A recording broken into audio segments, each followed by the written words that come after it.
देखो, सम्यक चारित्र का वर्णन तृतीय अधिकार में श्री रत्नकरंद श्रावकाचार्य ग्रंथ में आचार्य श्री समंतभद्र स्वामी कर रहे हैं। कल हमने इसका प्रथम श्लोक सम्यक चारित्र के वर्णन का समझ लिया है कि मोह रूपी अंधकार के दूर होने पर सम्यक दर्शन के प्राप्त होने से जिसे सम्यक ज्ञान की प्राप्ति हो गई है, ऐसा भव्य जीव या ऐसा श्रेष्ठ जीव, भव्य जीव या सज्जन पुरुष, साधु माने सज्जन पुरुष होता है, तो वह राग द्वेष की निवृत्ति के लिए सम्यक चारित्र को प्राप्त होता है। माने उसे सम्यक दर्शन हो गया, मोह रूपी अंधकार उसका दूर हो गया, सम्यक दर्शन होने से सम्यक ज्ञान की प्राप्ति हो गई, माने जो भी उसका ज्ञान था वो सम्यक ज्ञान हो गया। अब वैसा भव्य जीव जो है वह राग द्वेष की निवृत्ति के लिए सम्यक चारित्र को प्राप्त होता है। माने अब वह सम्यक चारित्र को धारण करता है। क्यों करता है? राग द्वेष की निवृत्ति के लिए। अब आगे बता रहे हैं 48 नंबर श्लोक में कि राग द्वेष की निवृत्ति जिसके हो जाती है तो वह अब क्या करता है? राग द्वेष की निवृत्ति हिंसा आदि पाप कैसे दूर करता है, ये बात श्लोक नंबर 48 में बताई जा रही है। दोहराएंगे। राग द्वेष निवृत्तिर हिंसादि निवर्तना कृता भवति अनपेक्षितार्थ वृत्ति सा पुरुषा सेवते नृपति।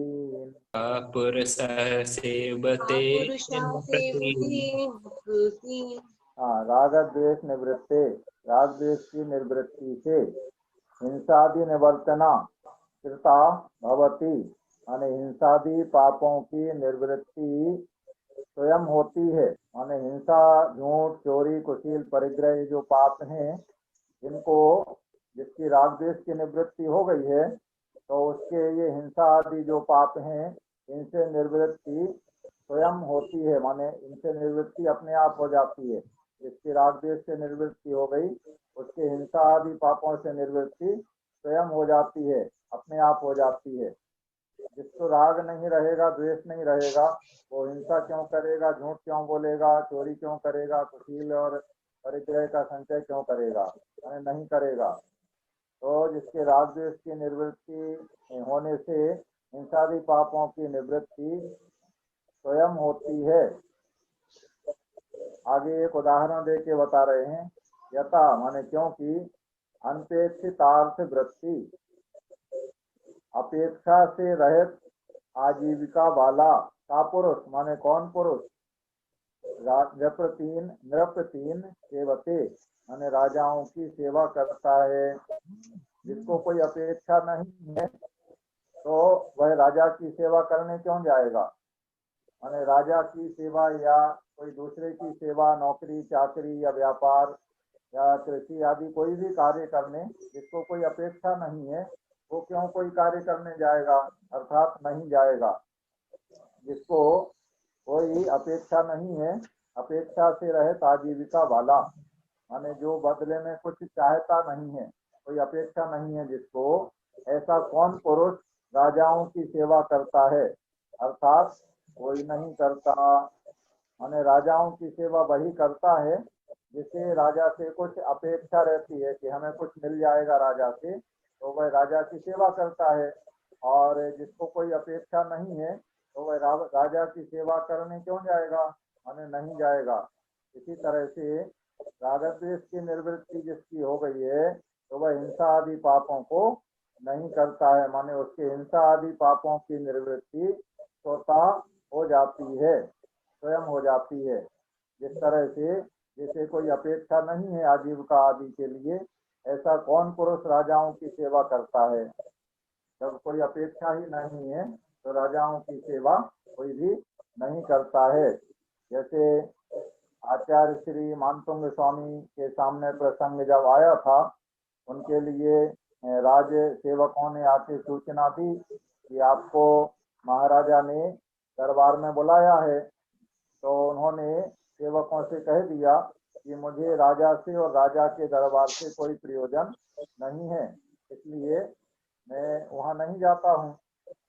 मुझे राजा से ना कुछ लेना है, ना राजा को देना है, ना राज दरबार से कुछ लेना है, ना राज दरबार को कुछ देना है, हमें कोई अपेक्षा नहीं है। ऐसा सेवकों ने जाके फिर राज दरबार में राजा को बता दिया।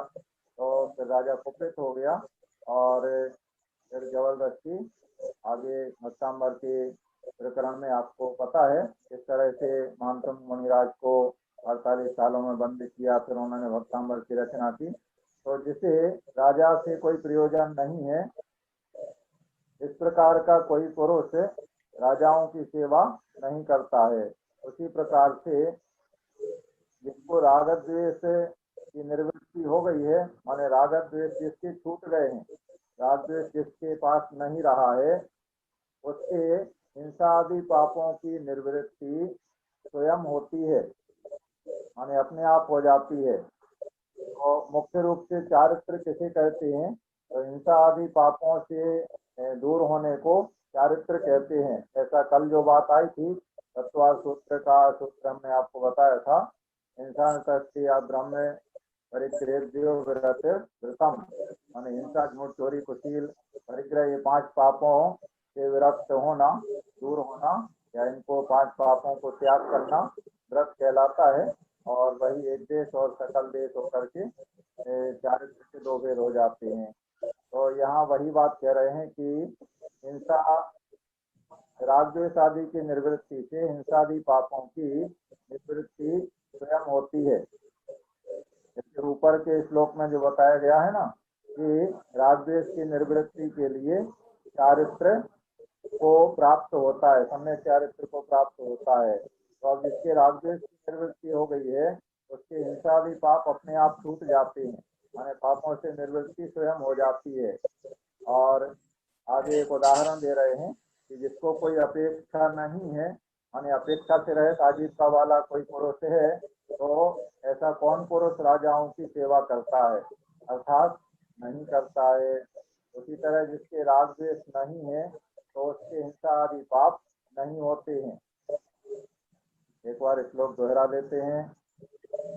राग द्वेष निवृत्तिर हिंसादि निवर्तना कृता भवति अनपेक्षितार्थ वृत्ति सा पुरुषः सेवते नृपति। इसके बाद अगले श्लोक में जो हिंसा आदि जो पाप हैं उनके बारे में बताया जा रहा है। ये पाप कैसे हैं, दोहराएंगे। हिंसा नृत्य चौर्येभ्यो हिंसा नृत्य चौर्येभ्यो सेवा परिग्रहाभ्यां च मैथुन सेवा परिग्रहाभ्यां च पाप प्रणालिकाभ्यो पाप प्रणालिकाभ्यो संज्ञस्य चारित्रम्। विरति संज्ञस्य चारित्रम्।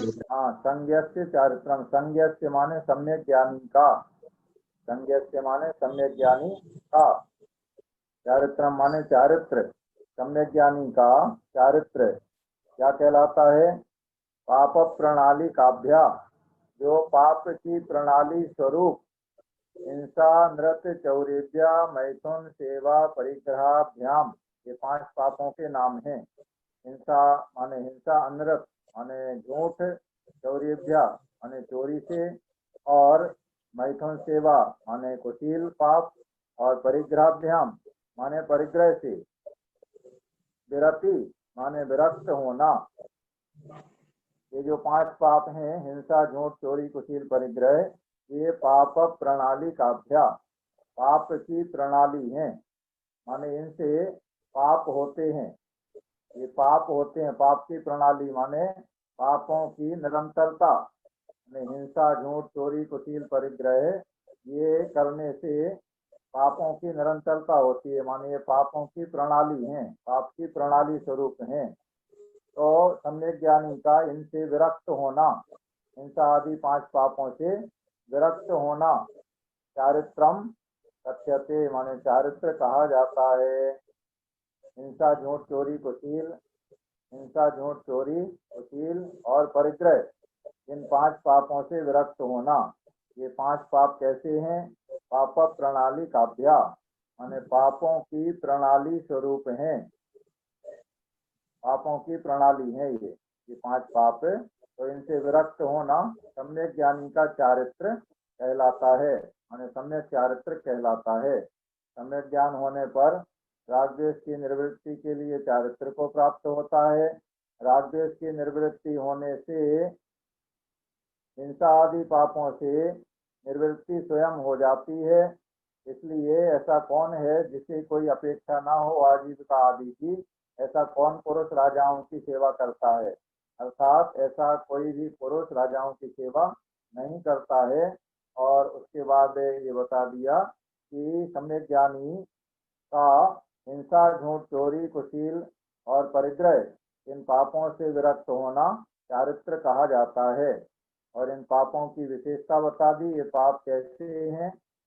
ये पाप की प्रणाली स्वरूप है, माने ये 5 पाप जो हैं ये 5 हैं। ये 5 पाप की प्रणाली हैं। हिंसा, झूठ, चोरी, कुशील, परिग्रह ये पाप की प्रणाली स्वरूप हैं। इनसे विरक्त होना चारित्र कहा जाता है, सम्यक ज्ञानी का चारित्र कहा जाता है। सम्यक ज्ञानी का चारित्र माने सम्यक चारित्र। सम्यक ज्ञानी का चारित्र होगा तो सम्यक चारित्र कहलाएगा, और अगर मिथ्या ज्ञानी का चारित्र है तो मिथ्या चारित्र कहलाएगा। इसलिए यहाँ सम्यक ज्ञानी शब्द लगा दिया है। तो सम्यक ज्ञानी का संज्ञस्य माने सम्यक ज्ञानी का चारित्र कहा जाता है। एक बार श्लोक दोहराते हैं। हिंसा नृत चौरेभ्यो मैथुन सेवा परिग्रहाभ्यां च पाप प्रणालिकाभ्यो चारित्रम। इस तरह है श्लोक नंबर 48 और 49, इन 2 श्लोकों में हमने सम्यक चारित्र के बारे में आज समझा है। तो सम्यक चारित्र की परिभाषा तो वही है जो तत्वार्थ सूत्र में जो बताई गई। 5 पापों से विरक्त होना चारित्र कहलाता है, व्रत कहलाते हैं। तो वही चीज यहाँ पर है। यहाँ पर राग द्वेष को साथ में ले लिया है, तो राग द्वेष की निवृत्ति के लिए ये विशेष चीज इसमें आ गई है जो तत्वार्थ सूत्र से भिन्न है। कथन करने की शैली है, आचार्यों की अपनी अपनी शैली होती है। मुख्य बात वही है, चारित्र क्या होता है? 5 पापों का त्याग करना, वही संयम या चारित्र कहलाता है। तो यहाँ पर कहने का तरीका अपना अपना होता है। तो जिस तरीके से कहा गया है उसी तरीके से आपको याद करना है। इस तरह सम्यक चारित्र के लक्षण और परिभाषा यहाँ पर पूर्ण हुई। आगे उस चारित्र के भेद बताए जाएंगे, माने श्रावकों का चारित्र और मुनियों का चारित्र, ऐसे 2 भेद किए जाएंगे। और उसके बाद मुनियों के चारित्र का वर्णन इस ग्रंथ में नहीं करना है। इस ग्रंथ में श्रावकों के चारित्र का, श्रावकाचार है ना, तो फिर आगे पूरे में श्रावकों के चारित्र का वर्णन विस्तार से किया जाएगा। तो आज के लिए इतना ही, और अब आप अपनी जिज्ञासा प्रश्न आदि निकलें।